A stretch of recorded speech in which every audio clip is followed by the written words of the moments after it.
Yo guys, what's up and welcome back to another episode of the SAMCAM pod. Whether you're listening on Spotify or watching on YouTube, I hope you enjoy what's about to come. Now we've got a very special guest on our hands today. Thank you for coming on, Kevin Campbell. How are you, mate?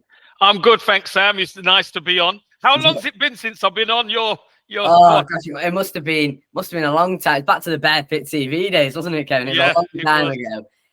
But anyway, you're back now. That's the main thing, and let's head straight into this. So, one of the better times in your career, arguably Everton, maybe Nottingham Forest, but we're going to start with Arsenal. You won the title 90-91 season. What was that like? Well, it was amazing because when you think about it, Sam, I started off as a kid supporting Arsenal as a boy. I used to go to the games whenever I could when I weren't playing, and I got the opportunity to represent the club through the academy, through the youth team, reserves, and then made the first team. And in that 90-91 season, got in the team to play a major part in especially the second half of the season to win the league title. So, you know, what an amazing time it was for me. So it's every kid's dream, isn't it? To play for the team you support and win. Yeah. And I done that. That was my first team trophy was the title. Yeah. So it was a blessing, mate. So Arsenal was a great time. Unfortunately for you, I think you left maybe a couple of years before Arsene Wenger arrived, didn't you, if I'm right to say? Yeah, well, it was in the space of probably a year. Oh, right. Maybe not as close as I thought then. Well, it was a year because Bruce Rioch took over. I left in 95. Yeah. I went to Nottingham Forest. Bruce Rioch took over in 95. And I think he lasted 10 months. And within the next couple of months, Arsene Wenger came in. So I missed Arsene Wenger by 12 months. But that's the way football goes, you know. Football, you can miss that opportunity a little bit. But listen, I'm happy with the career I had, mate. No, it was pretty decent, wasn't it? Anyway, so you just said about joining Nottingham Forest after leaving Arsenal. So we'll go over onto them. 97, 98, they were in the Championship, a bit like Stoke now. You won the league, if I'm right in saying back then. I don't want to say what was that like again, but it's the same sort of question compared to winning what was the first division, also known as the Premier League, not then, but it was for Arsenal then. What was it like winning the Championship? It's a different type of ball game, as you'll know with your son, Tyrese Campbell. So what's it like winning the Championship? Is it far more competitive? What about it? Well, the Championship is a grinding league. You need to be able to play many different styles, many different ways. Yeah. Because, you know, it's the level isn't quite what the Premier League is. But what they make up for in the Championship is with effort. Yeah. And, you know, there's a lot of teams that will give you problems because they put a lot of effort in. They build the game up there, yeah. You know, they're always competitive, Sam. So in comparison to what happened with Stoke, when Stoke maybe dropped out of the Premier League, Stoke had a squad who were all Premiership proven. When we went down with Nottingham Forest, we had a squad that was Premiership proven. Our problem at Forest at the time was we had major injuries. And when you have major injuries, it's very difficult to keep the quality up. Going at the top, not the depth. You know, so we fell out. And when we got into the Championship, we looked at our squad and we thought we fancied our chances in that league. Yeah. You know, so again, Dave Bassett, Harry Bassett, he knows his way at the Championship. The squad we had, very good squad. He made some really good additions. And you know, we went at it and we ended up winning the Championship, but we had experience. That was the key. We had experience. Yeah. Unlike Stoke now, where there's so many new players. It's exciting because new players are coming in. We're going on today, deadline day. You know, and deadline day is going to be an exciting day. I believe there's more players coming in. It's exciting, but the key is the manager's got to gel it all together. There's got to be chemistry. You need a deep squad where, you know what it's like. Sometimes there's 2-3 games a week. So what do? You've got to be able to mix and match players. You've got to be able to rest certain players and put certain players in, depending on the opposition. So, hey, listen, what I will say is, for Stoke, the manager has been backed by people upstairs. That's for sure. Certainly has. And I know that's what me as a dad, seeing my son, that's what I've been crying out for as well. You want the team to get stronger. You want the team to be more athletic and get better quality in there. But you want hope, don't you? You want hope, and I believe making all these additions hopefully will give Stoke a bit of hope and push on in this league, because the league's there. It is there. You see Luton last season, exactly, hit the ground running, and next minute they're in the Premier League. Why can't that be Stoke? You'd like to think so, but it goes back to the thing that you said about teams gelling and stuff like that. I mean, I think some Stoke fans has the opinion that if we're not in maybe the top 6 by October, November, December, that's playoffs gone. But a championship, it's a bit of a cliche saying, but it's a marathon, not a sprint, isn't it? So I think if we just give the manager, give the team time to gel with each other, there's a bit of potential about it. The signings we've made, we had a fair bit of quality before the season began, just not a lot of depth. So I think coming into this season, the signings we've made, still going on today, there's a bit of hope around the place at the minute. And no, I agree with you. I think we could do it maybe this season. I don't want to jinx anything, but who knows? No, you don't want to jinx, Sam. But what we got to do, we got to talk straight. Yeah. Stoke need a competitive team in the Championship. Yeah. Now, bringing in players who are proven, bringing in players who are exciting, that's what Stoke need. As opposed to, over season after season where you see a couple of good performances and then probably 6 or 7 bad ones. You want to see, okay, you might have a couple of bad ones, but you want to see 5 good performances. Yeah. And you want to be able to win back-to-back games. You want the Bet365 to be a fortress, that type of thing. And, beating Watford at home was important. So I think the club are going in the right direction. Be interesting to see who comes in today, though. Well, now, obviously, we've already sort of touched on the fact, your son, Tyrese Campbell. I don't want to talk loads about him because, obviously, this podcast is about you. But I would be interested to hear your insight as not only an ex-player, but also a father to your son. What's it like having a son that, you've had a very good career as a footballer. You have your kid, Tyrese Campbell. He's now playing for Stoke. I mean, maybe you're not allowed to say, I don't know. If not, it's completely fine. But does he think Stoke have got it in them to get promoted this season? Well, that's what he wants. I mean, that's every season you want to have the best season. Yeah. The problems that have been at Stoke, you don't need me to say. He's been at the club. I think this is his 7th season, and he's had 6 managers. That is that is not conducive to be able to build something, a foundation, and push on. But like I said at the top of the show, I think the people upstairs, fair play to them. They've backed the manager. They've probably seen something in Alex Neil. They know he can get teams out of the league. So, they're maybe pushing all the chips in the middle of the table, saying, right, we're going to back you all the way, and they're going to have a go at it. Ty wants to do well. He loves the club. He wants to do well at the club. So, I love that. So he's happy at Stoke. He wants to score goals. He wants to play. He wants to be part of a winning Stoke team. Yeah. That's the be all and end all at the end of the day. Want to be able to be up there and challenge it. Yeah. And one final question on Tyrese, because, when he's not being injured, he is quite often bagging in the goals for us, isn't he? But I do feel awful when, he's had a recent injury that put him out at the start of this season. He had that, Casper your mind back to the lockdown season. He had that very long injury where he looked like he could maybe be the Championship top goal scorer. Injury struck. And, it was a while until he came back fully fit again. What was it like for him, sort of, getting really good, starting banging the goals, and then having that frustration once again of, I'm injured again, and now I've got to build my way back to fitness again? I think you've got to look at you have to learn lessons when things go against you. No player wants to be injured, but what you've got to do is you've got to have the right mindset to come back and be strong.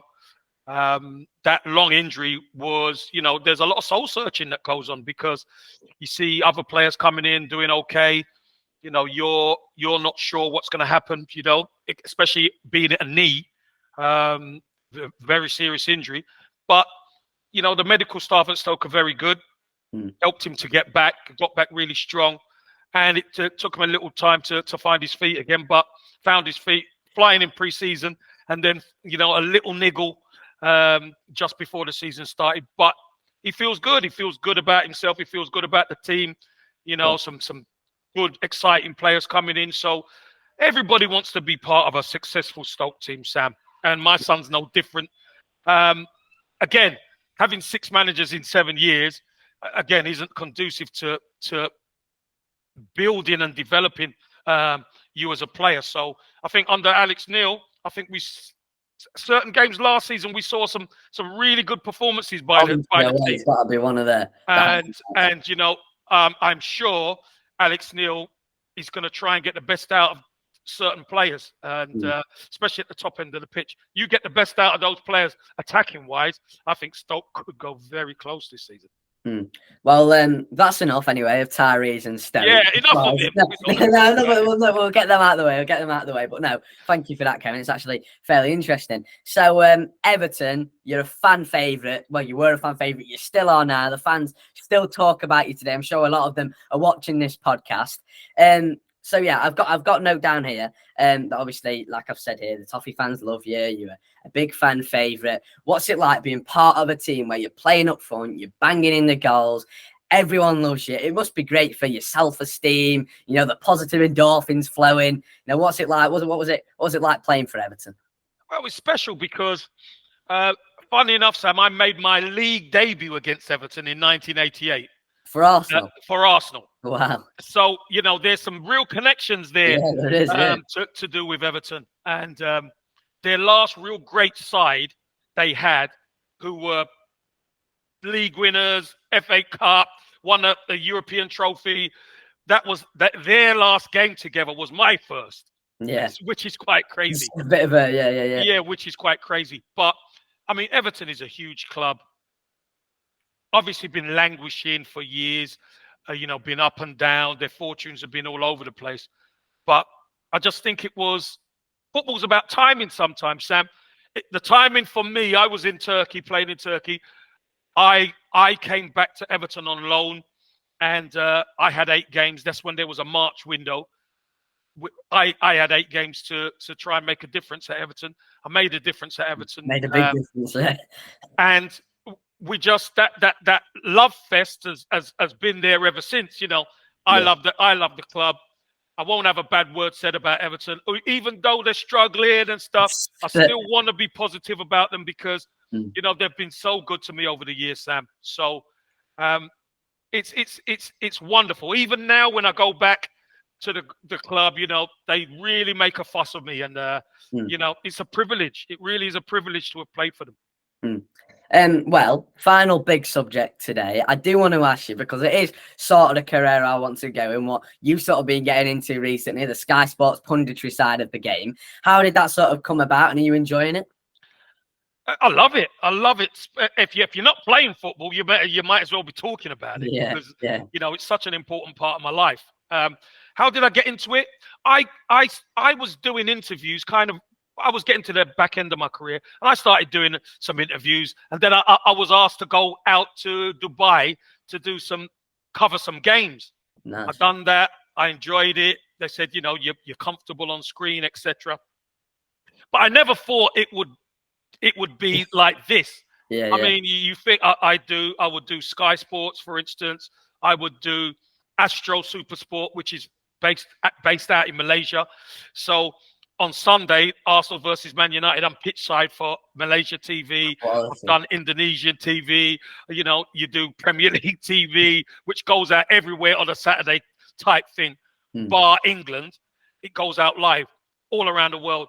So, you know, huge. And then you talk about the radio stations and the podcasts and stuff. Football's such a big business, Sam. And, you know, it's really is a privilege to be involved in that side, because everyone's got an opinion. You know that. You don't always agree with everyone, but it's a game of opinions where you respect their opinion, but you can have a conversation about why I disagree with somebody, or, you know, you could agree with them. So it's just a wonderful platform, and you've got your platform now, SAMCAM, and I'm sure you're finding that there'll be certain games what you think the team have done okay, and other people would think they haven't, and vice versa. So it's a game of opinions, and that's what it's all about. Yeah. Bit like Gary Neville and Jamie Carragher are constantly debating on Sky Sports. They never agree. No, they don't. I think it's scripted, you know, just for the sake of the argument. But, you know, it is what it is. Anyway, so I've got 2 final questions, because I don't want to keep you here for too long, Kevin. So, firstly, and it's a bit of an out there one. If you don't want to answer it, it's completely fine. But if the offer came about for you to become a manager, would you take it? We're looking like, you know what? Let's take it. Sorry, before you answer, let's take it into a scenario. Let's say Barrow in League Two offer you right now to become their new manager. Would you take it or not? That depends. Is that all the answer? No, it depends, because just saying, would you become a manager of Barrow? I don't know what the finances are. I don't, know, they might port you in as a manager and sell you. You haven't got any money to spend. There's caveats to it.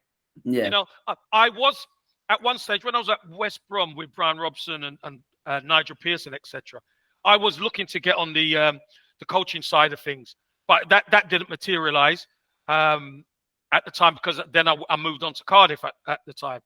But now the niche I've made for myself in media, etc. It would have to be some offer, Sam. Yeah, like Man City or something. No, I wouldn't say that, but it would have to be some offer where I think, I could get my teeth into that one. Yeah. Well, final question of the podcast then. I figured this on myself. So obviously you're quite into music yourself. I quite often see it on your Instagram stories. Now I'd be actually quite interested to know, as a footballer, out of all the teams you've played against, played with, what is your favourite football chant song? What's the favourite one you've heard? Favourite one. Put you on the spot there, Anna. Yeah. I mean, I'll be honest with you. I don't know. I don't know. I haven't got a favourite, if I'm honest with you. I mean, any team I've played for and we've won, they're the best chance, because, you know, I just think when you win or you're winning, for instance, even as a dad, you go to Stoke or you go away from home and Stoke win, and the Stoke fans are chanting, Delilah. To me, that's the best chant, because you're winning. When you're winning, it's the best chant. You know, when I've been at Arsenal, you're winning. The best chants come when you're winning. Yeah. Everton, the same. The best chants come when you're winning. So, Sam, when you play, I'm a winner. I want to win. So there ain't necessarily one chant. If you're winning, they're the best chant. Well, for my side, I'll take it as Delilah for the Mighty Potters fans there. I'll take it as Delilah. And I'll tell you what else I like. When Stoke are battering a team and Stoke are ripping you apart again. I love that. Yeah, Stoke will tear you apart again. But that is because you're winning. And there's a feel-good factor to it. No, there's certainly as well a feel-good factor around Stoke this season. Anyway, Kevin, thank you for coming on today. No more questions? No, that's all, Kevin. That's all, Kevin, for today. But honestly, thank you a lot for coming on. I appreciate it. We all do watching this video. So thank you, mate. You're welcome, mate. And let me know next time you want me on. Oh, no, I'm sure there'll be a part 2 to this. I'm sure there'll have to be. But anyway, Stoke this season, hopefully promotion coming. But who knows? Anyway, so Kevin Campbell, once again, thank you for coming on. I hope you enjoyed today's podcast episode. Don't forget to drop a like and subscribe if you're watching on YouTube. If you're listening on Spotify, don't forget to follow the account. And I suppose all to say is from me and Kevin Campbell, that's SAMCAM. Peace out.